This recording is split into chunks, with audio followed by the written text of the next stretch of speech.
Thank you for joining us. This is Will with Perpetual Assets. Very excited to have our main man back on the line, Dr. Jim Willie. He is the editor of the Hat Trick Letter, which is found on the website goldenjackass.com. Jim, welcome. How are you, my friend? Oh, I'm doing very strange. Good to see you, good to hear you, and good to be on. We're in now some very dangerous times, and it's getting to the point now where even the semi-brain dead in the U.S. population are starting to realize, oh my gosh, this is getting very weird. That's a great point, and I'll segue on that if I can. Today is, pardon me, Friday, November the 10th. Jim and I spoke on Monday of this week, just 5 days ago, just chit-chatted over the line about some of these topics, about specifically the Saudi arrests. And boy, we've been really itching to get this interview on the air recorded because how fast this thing has been developing even since Monday. Love how you said that the brain dead, thinkless zombies are starting to question and wake up. And shit, I might as well just bring it right out of the. Pardon me, put the kids away for this show. I think we might have a few bad words that slip. The Vegas event. Our friend Sean over at SGT Report has covered this really well in a couple videos he's put together this week. I'll link them in our broadcast. He's gone into pretty good detail about these Saudi arrests. One of them he called the purge, or something about the purge. And boy, if it doesn't feel like this is the draining of the swamp or some relevant, piece of it regarding people waking up. If we compare this Vegas event, this Vegas shooting, to let's say Sandy Hook, however many years ago that was. If you were awake when Sandy Hook happened, or even just questioned enough when it happened, or soon after it happened, you were like the deepest, darkest conspiracy people alive. In fact, I lost a friend, an old friend I used to work with, because we got into such a massive just battle about Sandy Hook on Facebook, of all places. Her vehemently in support of it actually occurring, and me saying that it was a complete hoax. Well, now this Vegas thing has happened, and literally days after the event, you've got large sections of not only the alt media, but even social media questioning this thing. It's so far-fetched. We're talking about a casino that has, thousands? Tens of thousands? I don't know how many cameras they have, but there's no footage. And then enter the Saudi stuff, and Sean covered how the Saudis, one of the prince, whatever, they own the top 5 floors, or they own 5 floors in the Mandalay Bay. I think it was the top 5. Or their company does, or something. So it's all piecing together here. Obviously, Saudi's been intimately tied to terror activity all over the world in the last, couple decades. Boy, it would be. We were talking just before the call, and wouldn't the 9/11 stain? I'm going to call it a stain on humanity because that's what it is. It's still a massive lie. And wouldn't boy, letting the cat out of the bag on that. I mean, they just arrested his brother, right? They arrested Osama bin Laden's brother. Shit's getting real, Jim. Yeah. Shit. You cracked me up a couple weeks ago when you said shit is getting real. This is the climax of the petrodollar dying. The sunset, the collapse, the breakdown, the dismantling. Call it what you wish. This is the end of the petrodollar as we know it. Let me just make very brief comments about Sandy Hook. I was suspicious very quickly when I heard that almost immediately the Connecticut legislature passed a law saying that no information about the event could be made public or put into the press. What? Excuse me? I mean, give me a break. That's just what shade of ludicrous is that? Okay, next. Clients, 2 or 3 clients in Connecticut said, Jim, you need to know this, that the school had been closed for close to 2 years. Mm-hmm. Okay, well, does anybody care about what people are saying who have Sandy Hook down the road? The answer is, on the national level, no. Mm. They're not interested in that. Okay, so that's all I'm going to say about Sandy Hook, a contrived event, one of several. For me, if I can interject quickly, for me it was the Robbie Parker. I mean, this was the nail in the coffin for me. Google it, Robbie, R-O-B-B-I-E, Parker. He was one of the parents, supposed parents, of a slain little girl. And there's a video that exists of someone recording. This was a public broadcast, addressing the nation, if you will, after this event. And this guy, Robbie Parker, the supposed father of one of these kids, was going to speak. And he didn't know that the news video camera was already recording before he had approached the podium and approached the microphone. So the video camera's rolling, and he is, before he's approached the podium, he's laughing, he's giggling, he's like, it's unbelievable. And then all of a sudden, they do, you see a sort of seconds, countdown, whatever. He does this little, what an actor might do, getting into basically taking himself to a place where he can start crying. Yeah, putting himself into character. Putting himself into character, and then it starts rolling, and he's crying. He's like, I'm one of the fathers of. I mean, that was unreal. Sorry. Well, that's not the only suspicious person in that. There's a woman who was a mother at Sandy Hook, but she was also the lawyer of the fire red-haired guy in Aurora, Colorado, and she was also a witness at Orlando, where they got caught moving bodies in, not moving bodies out. Anyway, I just read something recently about Vegas, that there are no bullet holes in the windows or the tents. And there are numerous reports of people going to the hospital to visit their friend, only to find out that they were really never shot and had fake blood on their body. And you just go on and on and on. All right, enough of all that. What possibly happened? I don't know, but there are now scattered reports that Mohammed bin Salman, the Crown Prince, was in the Mandalay Bay Hotel and in the suites, apparently, owned by Prince Al-Walid. And they're not buddies. Mm-hmm. So there might have been an assassination attempt. We need time to see this get sorted out. I don't know. But in the following days, Prince Al-Walid had his wealth confiscated and was arrested. And we're told that there's a corruption crackdown in Saudi Arabia. Well, could the corruption have to do with assassination attempts, that kind of corruption? Or are we talking about just financial fraud and, secretive bank accounts and, child trafficking and heroin trafficking? My gosh, this is now starting to expose the Saudi-Bush heroin connection that funds ISIS. Okay, that's where I want this thing to start opening up. But, back to my major point, the fall of the House of Saud, I think, has begun. We now have a strong man who captured the Crown Prince position. I'm talking about Mohammed bin Salman, MBS. That's what he's called a lot, MBS in the press. Well, there was formerly a Mohammed bin Zayed, who was the Crown Prince and who was the favorite for the Langley Group. Nayef, you said, right? With an N? With an Nayef, yeah, with an N. Ending with an F as in Frank. Nayef. Mm-hmm.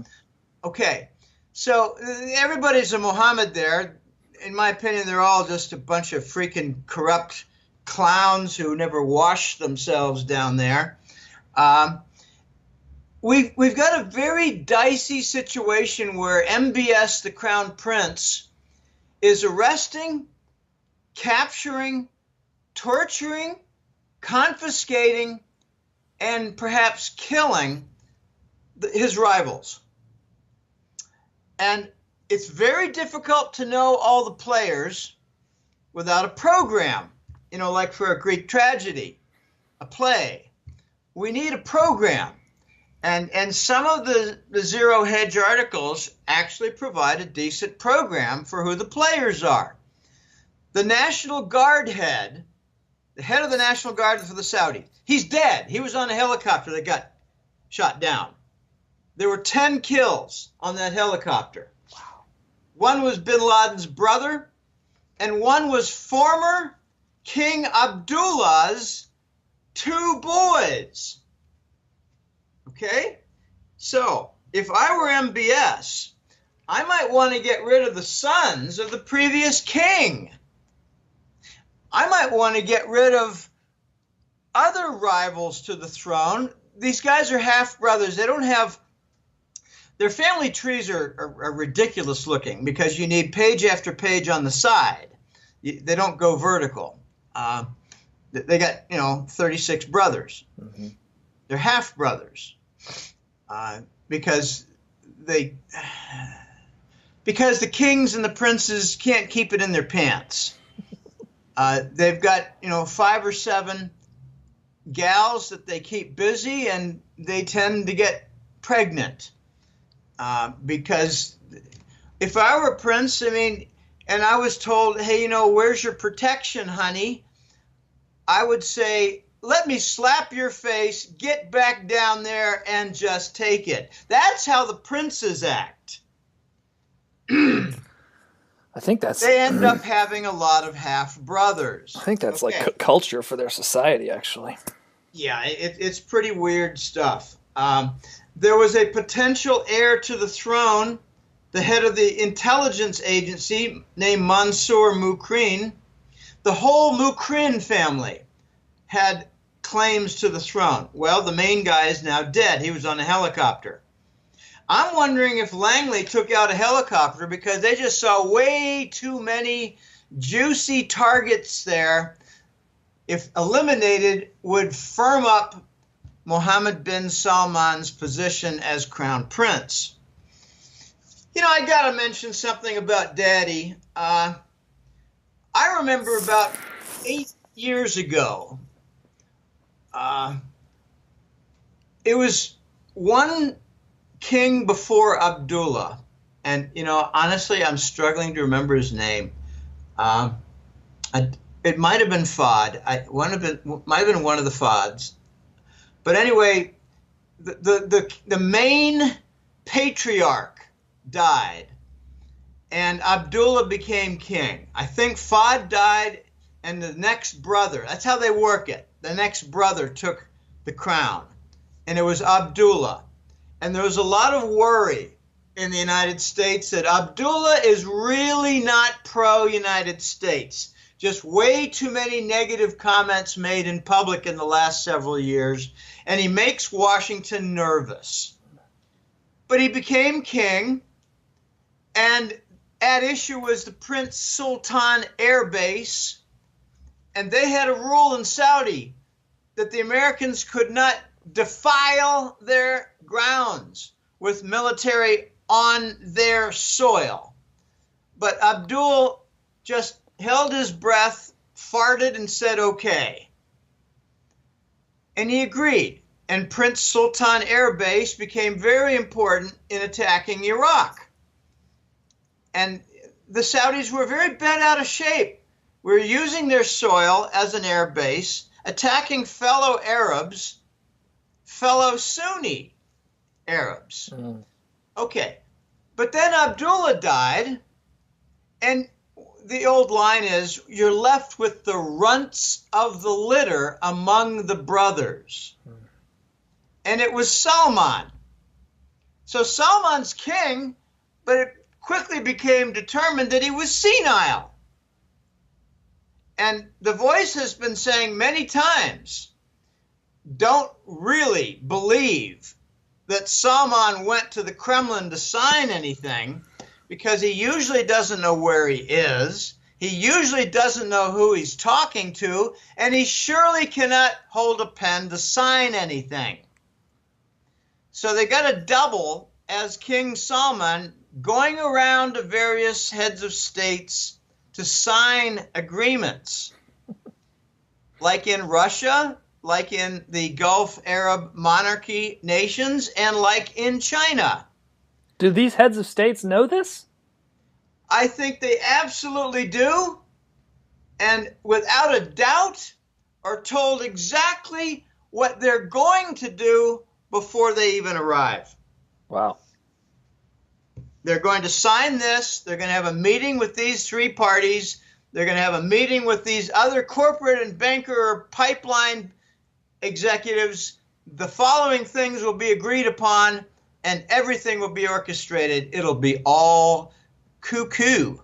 Okay, so now we're hearing that King Salman is in a position very soon to abdicate the throne to his son, who wrestled it from his other brother. Oh my gosh. I'm wondering whether he's going to do something to the Zayef clan, who used to be the Crown Prince clan and no longer are. Are they going to have their wealth confiscated? Okay, when you arrest another prince, when you arrest another half-brother, which is much the same thing, when you arrest other officials who are strong men for those families, you produce tremendous resentment. You create incentive for vengeance. Revolution. Yeah, I'm leading to that. So, you know, in the Arab world, they make vengeance kind of a religious rite. Mm-hmm.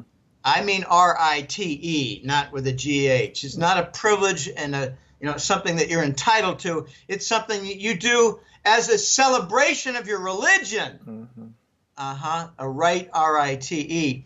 All right, I think we got now MBS just seeding all kinds of seeds, sowing a lot of seeds. And they're going to come back. He's buying time. One of the common themes that I'm hearing in various reports and analyses and articles is MBS has bought some time. It looks like he's confiscated $500 to $800 billion from these rivals and half-brothers and other officials. And that will take care of some of the war costs in Yemen. That'll take care of some of the government costs. And that will prevent the Chinese from being all that critically necessary for funding agents. But in doing so, he's really only bought 2 or 3 or 4 months before something grows and happens as part of vengeance. I think what MBS has done is guaranteed his own assassination. That's what I think, Will. Do you think that makes sense?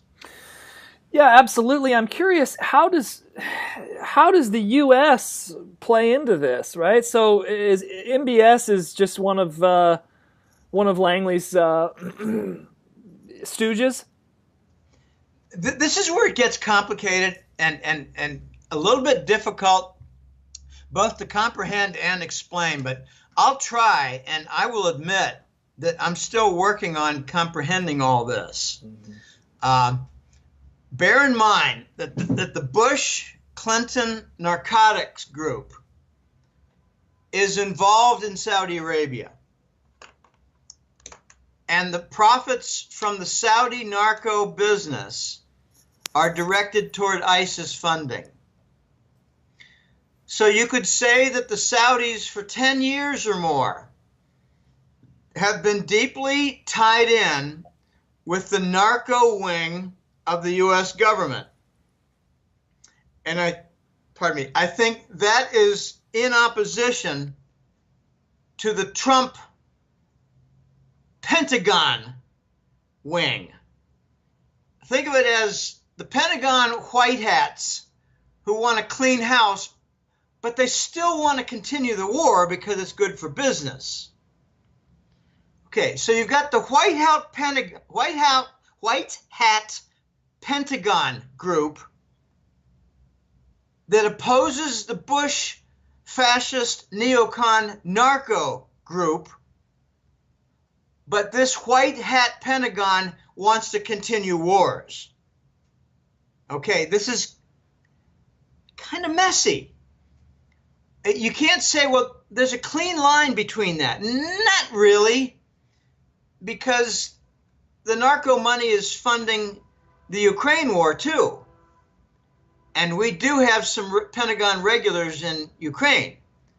So we've got a little bit of both, the narco and the Pentagon soldier types in Ukraine. I don't think we have standard Pentagon types in Saudi. We've only got the narco element of the U.S. military, Langley side. And I got to harken back to something Cato told me 3 years ago. I remember it was 3 years ago because I remember the office that I was sitting in when I talked about it a lot with friends. Cato said to me, Jim, in the next year, this was 2014, he said it, in the next year, you're going to see it revealed that there are two elements of the U.S. military. One is Pentagon funded by the government, you know, taxpayer, if you will, but it's really just more like deficit finance, not taxpayer. Taxpayer doesn't finance much of anything. All right, so the one side is Pentagon funded by the U.S. government and the deficit spending. But the other side is the Langley military and the mercenaries that are funded by narcotics and the Bush-Clinton gang. Anyone who thinks Bush and Clinton come from opposite political parties, like my brother, you're a political moron. There's a great... They're joined by heroin. There's a G. Edward Griffin did a video or whatever called The Collectivist Conspiracy. The Collectivist Conspiracy, and it's about an hour, if I remember correctly, and he goes through the creation of the left and right wing as a means to really just divert us and for the power elite to trick us and continue doing whatever the hell they want, regardless of red or blue, whoever's color is in office at the time. Well, Jim, if I can continue, you said, okay, so this would make sense, right? This Pentagon side versus this Langley side as it pertains to Vegas and as it pertains to Saudi. Do you remember, or did you, right after Vegas, I mean, I think it was a day or two, Trump had a meeting with his military brass top advisors and their wives. It was a dinner, I think, a ball or dinner or something. But I don't think it was planned. I think this was maybe it was already planned. Anyway, at this ball or dinner, he says to all of these top military advisors, this is the calm before the storm. And that was literally, days before, right after Vegas, and right before all this stuff has started occurring. Yeah, well, I'm sure that, just regard Trump as a creature whose strings are connected to both the Pentagon and Wall Street. Mm-hmm. That's how I look at it. But not Langley, yeah. Not Langley, no. You don't see him as this good guy, this Ron Paul, if you will, who's going to come in and stop the wars and stop the spending and all this. But well, maybe... he campaigned on stopping the wars, but the first act and deed he did was to hire Goldman Sachs folks to run the finance and announce a Pentagon budget increase. Yeah, true that. And then he also signed off or allowed an airstrike. It wasn't his first or second day in office in Yemen. In Syria. Syria, thank you. Yeah, I killed a little girl, and yeah, that's out there too. Well, I'm disappointed that that Trump has both the dirty finance Wall Street at one controlling arm and the endless war advocates. I much prefer giving it a semi-sweet title, endless war advocates, or you could say, the white hat Pentagon types that sponsor endless war. Okay, I'd rather that than the narcos who controlled the Bushes and the Clinton and Obama. Yeah, and they're probably the ones who are totally, completely in charge of the sex trafficking, too. I don't know if the white hats... Hey, I'm not for perpetual war. It's heinous. It's awful. I'm not saying let's pick a lesser evil here, but I agree with you. If we can start by picking one part of the scab at a time, let's start with these Langley bastards. Well, they're the most deeply entrenched and independently financed. Mm-hmm. For those listeners who are not familiar, we're dealing with Afghanistan, which produces approximately 1,300 tons of heroin a year. What did it produce prior to 9/11, Jim? Do you have that statistic? I think 100 tons. No, it's 13 times that? 13 times that, but we're trying to get more congressional funding because it's going in the wrong direction. How do you like that logic? Unfriggin' believable. When it got up to 500 tons a year, we increased the budget. I mean, it makes me sick. It actually really... The budget is for creating factories, chemical factories, and process. buying fleets of trucks. Yeah, okay. Anyway, we're dealing with at least $800 billion of annual revenue coming out of Afghanistan for heroin. And how does it affect Joe Sixpack on the street? Well, his daughter might have an addiction to OxyContin or an opioid painkiller, and she might be dead. The statistics are off. They're horrid. And now it's getting close to home with a lot of us. I mean, my wife's cousin, 22-year-old kid, he's gone. Heroin, Oh, and it was it was some synthetic crap that he didn't, whatever. It's these statistics did not exist 15 years ago in the scope that they do today, and it's because of these bastards. We went over there to democratize the friggin' country too, didn't we? Sorry, Jim, your niece.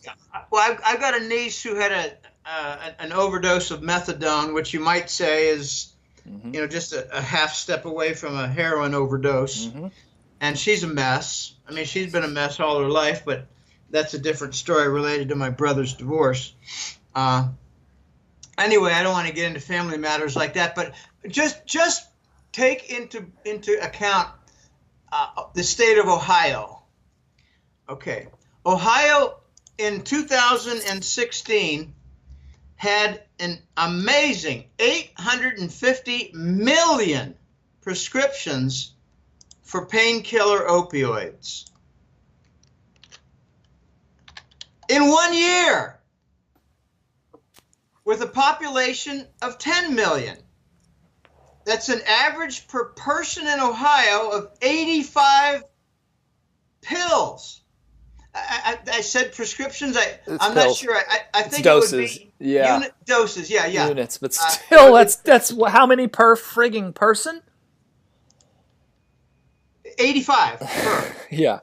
Well, I mean, I had a back injury this summer and went through all of that and pretty gnarly surgery, and the institutions. I mean, I don't fault these. I'm kind of a hippie healer most of the time, but I had an injury that was so bad that I had to go into surgery, right? And they saved my life. They saved my ass. They saved me. So I love them for that. Well, when Western medicine saves your life or someone you love, it's or something close enough to your life. It's you don't mind all the liver damage as long as it saved your life for a temporary fix. I understand. No, but man, they to say that they push that stuff on you is an understatement. Even when you're post-op, when you're not in pain anymore, or at least not severe, you're already thinking about weaning or withdrawing, and they're still pushing the shit on you, like in bottles of 100. I'm serious. I'm dead serious. Oh, I know. There's actually a movement in some states now to limit the prescriptions. Yeah.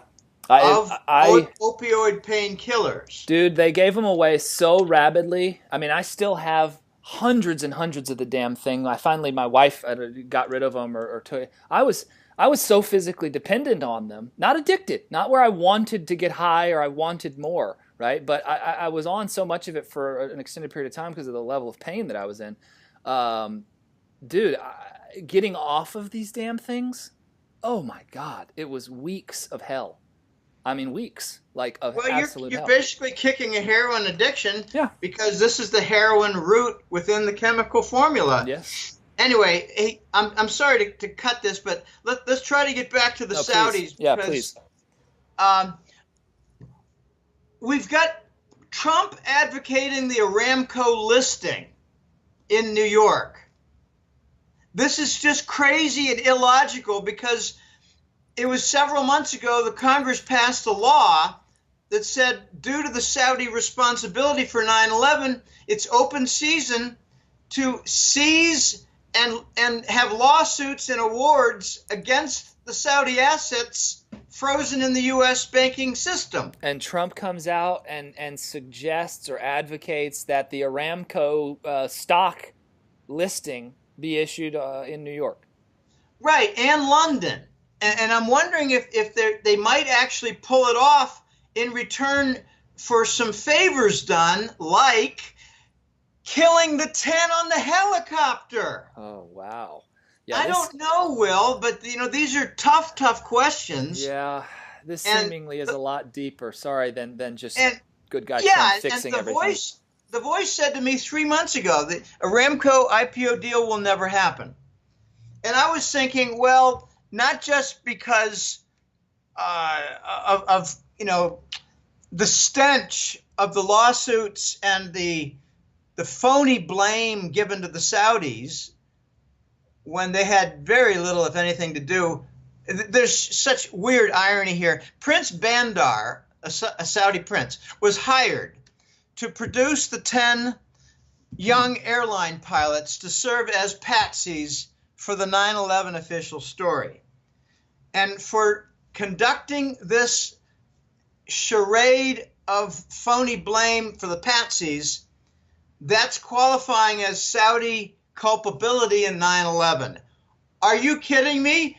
How about Bush's older brother who had the electrical contract for placing the explosives at 3 a.m. every single night for several months in the World Trade Center buildings? Yeah, good point. As well as dancing Israelis, as well as lots of other Israeli ties. Yeah. But I know you don't like to talk about that little place. No, I don't care about that. But so anyway, the other big issue regarding the Aramco sale of stock, investment stakes, is it's not worth $2 trillion. It is if you're looking maybe 40 years ago before they pumped oil. But, last I checked, call me silly, call me old-fashioned. Last I checked, if you're the world's leading oil producer for 40 consecutive years, you have a good deal of depletion. And they claimed that they had new discoveries. Well, they did, but they're small. So I'm thinking they got maybe 20 to 30% of what they claim for oil reserves. And Aramco is worth 20 to 30% of what they claim in dollar amount. And I'm not alone in thinking that, because there are a lot of Wall Street and London-based energy analysts who do a comparative valuation analysis, comparing with Exxon, comparing with Royal Dutch Shell, comparing with Rosneft of Russia, comparing with many others, and they come up with a conclusion based on ratios and all kinds of different business lines that Aramco is worth about $300 billion, not $2,000 billion. Maybe $400 billion, not 2,000.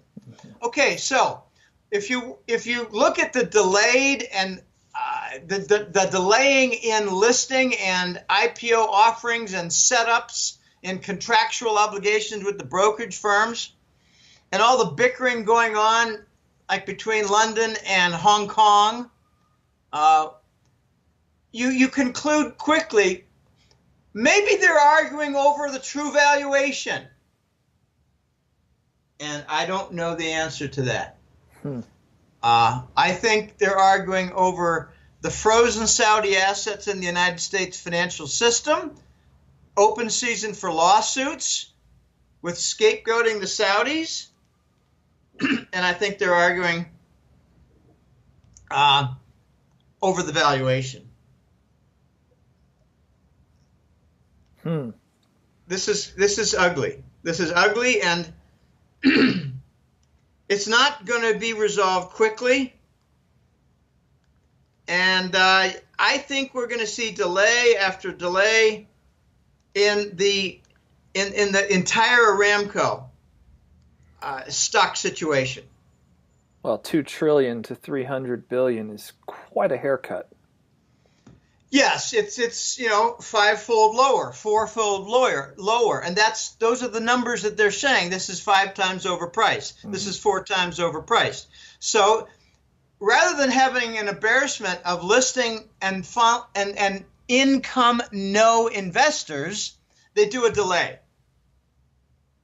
Okay, this is getting very weird. It looks to me like we have the United States giving advice to Prince Mohammed, the Crown Prince Mohammed bin Salman, MBS, on how to steal a lot of money to pay for his bills to remove from the equation the Chinese. Okay? Mm-hmm. And you think... And it's going to cause the seeds of a civil war. And you think the Chinese, at least their currency, plays in a more deeply connected fashion here? Yes. Yes, I think it's very complicated. Very complicated, and the United States is fully willing to help MBS plant the seeds of civil war if he buys a little time. Just think in terms of the Rubin Doctrine. The Rubin Doctrine says, destroy tomorrow to preserve today. Mm-hmm. So they're going to remove China from the financing equation, from the Aramco investment equation, steal $800 billion of rival accounts inside Saudi Arabia, and buy some time because he can finance the Yemen war and finance some deficits. Very complicated indeed. It's how do you think the RMB plays in? You said this will facilitate some type of RMB swap? I said what? How does the RMB swap play into the Saudi situation? What do you mean by the RMB swap? You mean the contract oil for gold and yuan? RMB gold, yeah. Yeah, RMB gold. Well, we're just getting a blueprint of what that is to look like without the actual rollout and execution yet. I see. So this is not, in other words, it's still in the port awaiting the launch. And we got some announcements of ceremonies and a lot of warnings about situation coming up. And it's just replete with danger. I don't know how this is going to shape up. I think what we're going to see is relative calm and the American press saying MBS has quieted the storm. And in 2 months, we're going to see assassination attempts. Mm-hmm. In 2 months, we're going to see the Wahhabis. Okay, remember one of the dead guys on the helicopter was bin Laden. That's another way of saying a Wahhabi fundamentalist Muslim. Okay, the leadership right now in Saudi is Sunni, and they can claim to be Muslim all they want, but I kind of doubt they follow the Muslim principles, murdering civilians in Yemen and going to their Vegas strip club in the desert with lots of sick parties for royals only. And when they do the appropriations, I'm referring to the royals, appropriations where they just walk up to a successful business in Riyadh and say, we want to buy you for 10% of your value, and if you don't comply, we're going to throw your ass in prison. I don't think that's following the Quran either. So these princes are hardly practicing Muslims. They're more like criminals operating with U.S. military protection, buying a bunch of treasury bonds with the promise of buying a bunch of American-made weapons. So you're telling me they didn't earn their money the honest way? No, they stole their national treasure, and they're buying up London properties and foreign bank equity, and they're making their escape plans. Mm-hmm. That's what I think is going on right now. I just read an article yesterday that there is a large group of the out-of-power royals. Just think of the half-brothers who never ended up getting a piece of the big pie. They got their medium pieces of the pie. They didn't get the power. They didn't get the positions. They didn't have the stealing rights. And they're just scattering right now. They're taking their money and scattering because I think they sense a palace coup and civil war in Riyadh. Mm-hmm. So I come to this one point, Will, that's very important, and that is the Saudis have no friends in the Arab world. They have a partner in the Yemen war in United Arab Emirates. They have a partner that covers their bills in executing the war in Yemen, and who have designs on stealing the Yemen untapped oil and gas reserves on the same Arabian Peninsula, but not in Saudi Arabia. It's in Yemen, a very primitive country with almost zero exploration and production history of their energy deposits. The UAE has been involved in hiring Australian military officers as mercenaries to run the Yemen war by hiring grunt soldiers from Sudan. I call it cannon fodder. And the Saudi role is hardly soldiers either. It's Air Force. That's why one of their favorite activities is bombing market centers, schools, community buildings, residential areas, hospitals, and trying out some of their new nifty American-made weapons like phosphorus bombs that burn people alive. Okay, so the Saudis run the airstrikes. The UAE runs the ground operations through mercenaries. And the Saudis and UAE run take care of all the bills. And many of the bills are handled with narcotics money through the Bush family. I just cannot conceive how this is going to end well. Yeah. It's such a mess. Then you got the Saudis bickering with Qatar and fighting over Muslim Brotherhood and shades of Muslim. Yeah, no, Muslim teachings and all kinds of interference culturally, interference with religious teachings, interference with how the Saudis want Egypt to turn out, interference in Lebanon. Yeah, here's one right here, Jim. I'm scanning Zero Hedge. Here's an article. Hezbollah leader says Saudi Arabia has declared war on Lebanon and Hezbollah in a televised address against what he called miscalculations, and said Saudis are angry because their dreams did not come true in Syria, Lebanon. It didn't come true. They could not get their way, and this is so ugly and difficult to understand, but the Syrians are a different type of Arab tribe and a different type of Muslim follower. So the Saudis wanted to place their own type in the position of power in Syria and obstruct all Iranian infiltration, either commercially or with the energy world, as in the pipeline, the Iranian gas pipeline. But go back to the point again. The Saudis have no friends. So when they conduct this purge inside Saudi, they're not going to be able to get much help outside Saudi to keep things firm inside Saudi. And I think they planted the seeds of a civil war with all the different groups in Saudi Arabia that don't like the strict social laws, that follow the Quran. They want a little bit more liberalization in their society. Okay, you got all that group. Then you got all the half-brothers who got cut out of the billions, and they're resentful that for a generation they haven't been rich and have not been able to buy a yacht on the Mediterranean. So they're resentful.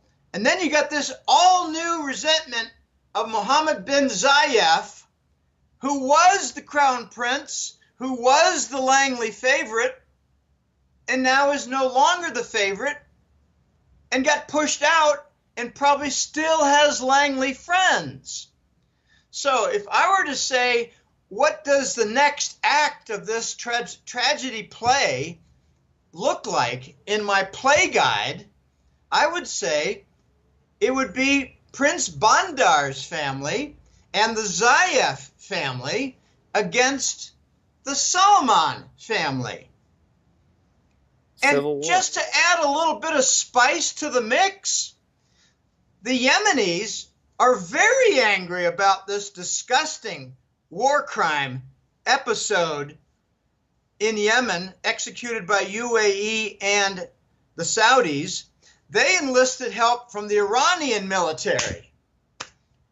And they've got missiles, and they're starting now to fire on the Western targets in Saudi Arabia. Missiles. Jesus. They're firing on the capital. No, well, not yet. They're firing on oil fields that are not under Shiite control. Because the Shiites in Yemen are against the Sunnis of Saudi and UAE. This is a sectarian type of violent episode where the Sunnis want to capture the Yemeni energy deposits and hundreds of billions of wealth. Because why? The Saudi oil reserves are depleted and Aramco is grotesquely overvalued. The entire idea of floating an Aramco stock deal, to me, is confirmation that they're out of oil. Mm-hmm. Wow. Yeah, here's something just out this morning, Zero Hedge, about setting the stage for war. U.S. Air Force says missile targeting Saudi capital was Iranian. Oh, yikes. No, it's heating up. It's heating up over there incredibly. Jim, you called for Saudi 2 years ago for unrest. Yeah. For the fall of the House of Saud 2 years ago, I said it's going to be a consequence of the petrodollar. Everything's going to fall apart, and add to that the decline in the oil revenue. And here we go. Here we are. Yeah. Okay, now you're next going to have pressure. The Chinese are backing down a little bit, so I hear. The Chinese want to buy Saudi oil in RMB currency terms. Mm-hmm. And now, after stealing rival accounts of between 400 and 800 billion, MBS might not need the Chinese infusion of investment capital. Mm-hmm. But I think something funny is going to happen next. I think the Langley crew are going to make it very difficult for MBS to tap into that money source. They're going to block SWIFT movement from European banks, London banks. Who knows? I don't think it's going to be that easy. It's not like you got $800 billion sitting in these mid-sized Saudi banks. No, they're scattered all over the place. The money's got to come home. And I think they're going to be blocked by the angry Langley side who had their guy, Mohammed bin Zayed, pushed out. It's like you've got a clusterfuck going on here with 7 sides. So we can't even clearly identify right now who is not only shot down the helicopter, who's arresting these people, these princes, and then who is seizing the accounts? All these accounts, $800 billion in liquid assets has been frozen. Well, I mean, you got to keep this a little bit simple. The Langley side is not going to arrest Prince Bandar. He's Bandar Bush. Okay? And those other power center guys like, oh gosh, let me get a name for you. The Saudi National Guard, Prince Miteb bin Abdullah. Okay, so former King Abdullah's son, National Guard head, he's dead. I don't think that was done by people who oppose the dollar. Mm-hmm. Okay, you've got two camps that want to preserve the dollar. It's the Pentagon white hats, who are willing to tolerate endless war, who just might want to cut out some of the narco element regarding terrorism and ISIS. What you've got here, what I'm leading to here, is not just a civil war in Saudi Arabia. What I'm leading to is a complete schism, a breakdown, and battle between the Pentagon and Langley. Wow, fascinating. A complete shit show. You know, Will, this shit's getting real. It's almost too many people. Like, I don't even know where to go. I was hoping this was some easy slam dunk swamp being drained story, but it's clearly not.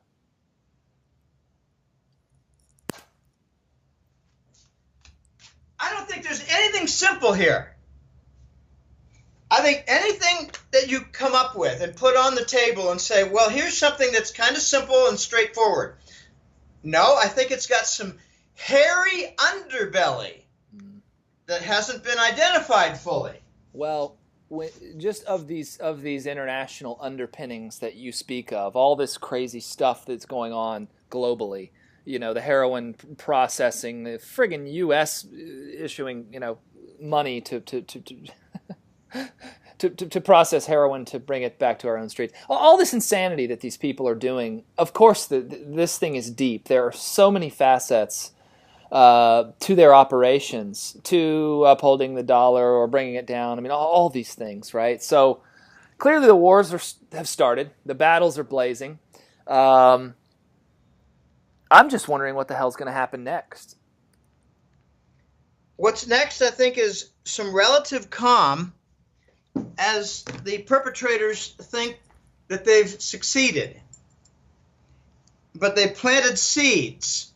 And like any seed, it needs a little time to germinate.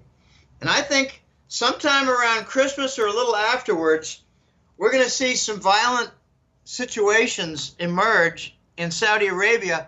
But in the meantime, we might see some missiles coming from Yemen that hit not just Western oil installations, but hit some urban centers. Mm-hmm. That's going to, I think, just lift it to a new level. What I'm saying is that the Yemeni side is going to bring the war to Abu Dhabi and Riyadh. Mm-hmm. And I hear that, you know, Dubai is at risk too, but the princes live in UAE. The princes live primarily in Abu Dhabi. Think of Abu Dhabi as their Washington and Dubai is their New York. And that's not a perfect parallel, but it makes some sense. The residence of the leaders and the power center of UAE is Abu Dhabi. The location for commerce, banking, gold market, banking functions linking to London, etc., that's Dubai. Mm-hmm. And Dubai is not responsible for the Yemen war. The princes in Abu Dhabi are. So I think Abu Dhabi and Riyadh are going to be the targets. And I don't know how accurate the missiles can be from several hundred miles, but we're going to get some calm for a month or two. We need to see the fallout for having arrested Prince Bandar, because Bandar has friends in the Bush crime family. And they might pull some strings to release his frozen accounts. They might pull some strings to release him from house arrest or prison or wherever he is. They tend to be under house arrest because you don't shove them in with the general population of murderers and thieves in prison. And pot smokers. Yeah, well, they need a special diet and they need air conditioning, and you know how it is. Yeah, right. But, Will, this shit is getting real. Mm-hmm. Okay, I'm going to be watching to see what happens with hints and indications about Chinese oil sales in RMB, because the Chinese have not backed out of some large multi-billion-dollar investments in Saudi Arabia to help MBS, the Crown Prince, for his pet project of Technology 2020. In other words, diversify the Saudi economy with multiple billions in investment beyond petrochemical. You know, like communications and pharmaceutical and satellites and medical, whatever, mm-hmm. Okay? Yeah. And I think that is going to go exactly nowhere. But he might try to finance it with the stolen money from his rivals. Mm-hmm. And I don't think he's going to get very far stealing that money. There are going to be blocks, and watch how China helps out so that they don't get that money. It's going to be so weird. The cluster FARC is going to have so many sides. Very hard to figure this all out. Okay, but the conclusion I come up with is that Saudi Arabia is moving away from the U.S. dollar sphere. And that's inevitable. They've got an oil deal with Russian Rosneft. They've got all kinds of oil sales with China.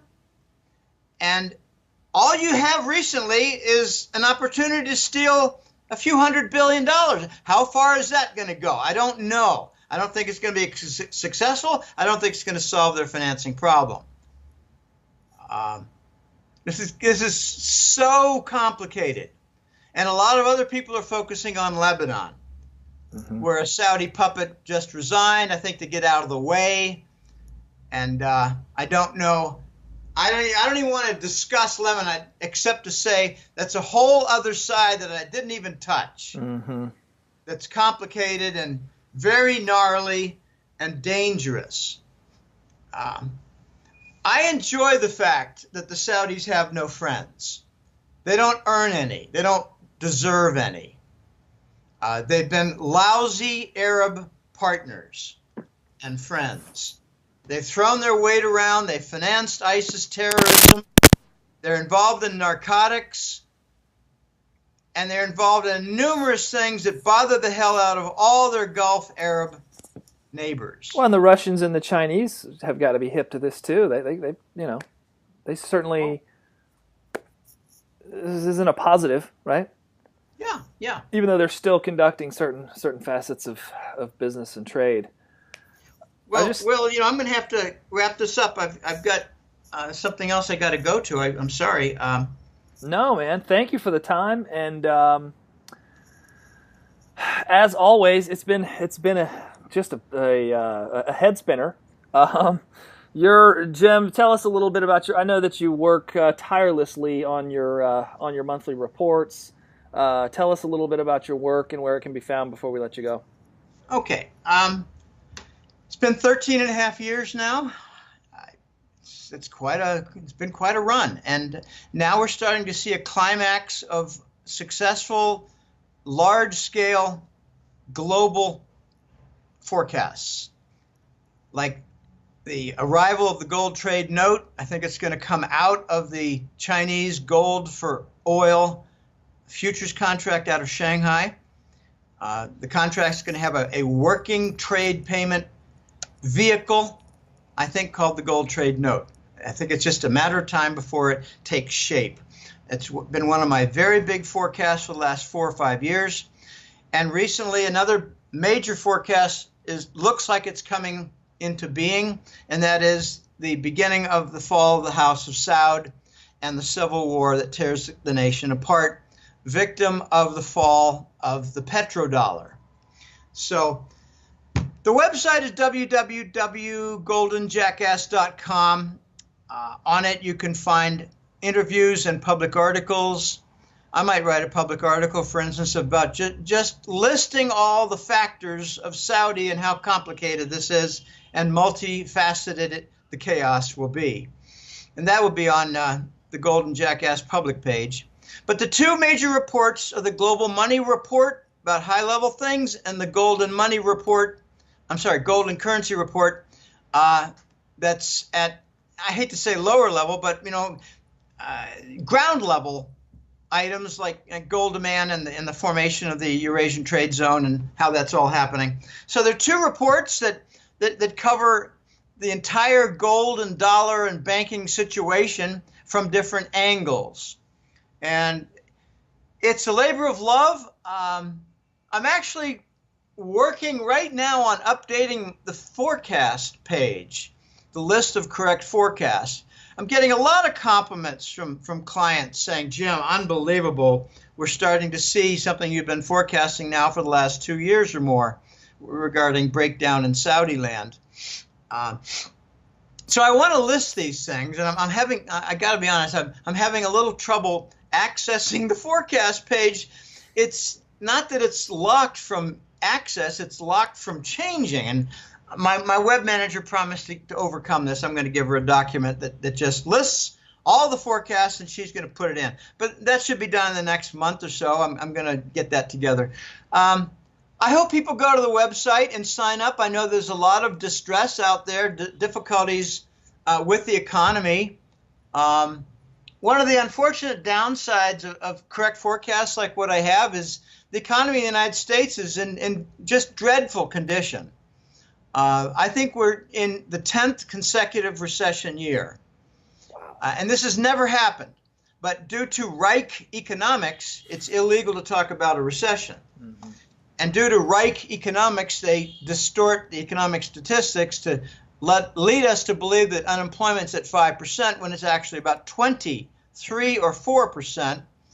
And the number of Americans out of work is rising every year. The number of Americans not even in the workforce. What do you think the real CPI is, Jim? Just if you had to throw out a guesstimate. I know you and Kirby and gang have covered that. What is the real potential inflation rate? 10%?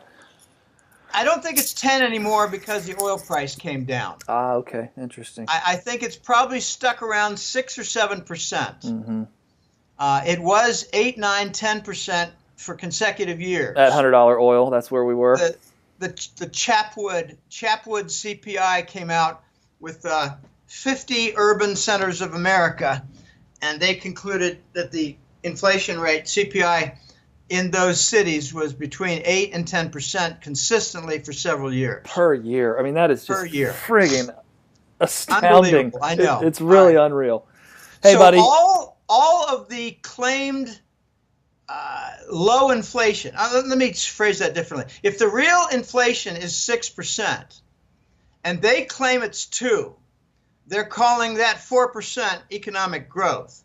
So then they come out and say we have 1.5% economic growth, subtract the 4, and you got 2.5% recession. That's the simple napkin math of how this recession is looking statistically. Mm-hmm. But I think we have a multi-year recession starting 1 year before Lehman. And now we got, before we had the mortgage-backed security, subprime bond explosion chaos, the MBS. Now we got a geopolitical MBS, Mohammed bin Salman. MBS in 2007 regarding mortgage bonds, and now MBS regarding a breakdown of Saudi Arabia, the most important nation as foundation for the petrodollar for 40 6 years. That's a great analogy. I'm glad you made that tie-in, because I thought when you said MBS early on in the interview, I thought of the good old mortgage-backed security and the decimation that it did in the last bubble bursting. Buddy, go enjoy your afternoon. I know you got some pretty exciting plans and a beautiful day, and otherwise we'll just stay on the horn here all afternoon. But we appreciate you very much and your work. Please check out Jim's website and his reports. It's fantastic data, and he goes deeper into this stuff we've talked about and tries to make it more palpable. Sometimes you have to read these reports over and over again just to get your head around sign it. up for the newsletter and find out what's going to happen in the next couple of years. Yeah, even better, right? Yeah. Thanks again, buddy. We appreciate it. Okay. Pleasure being on, and thanks for having me. Thanks, Jim. Take care.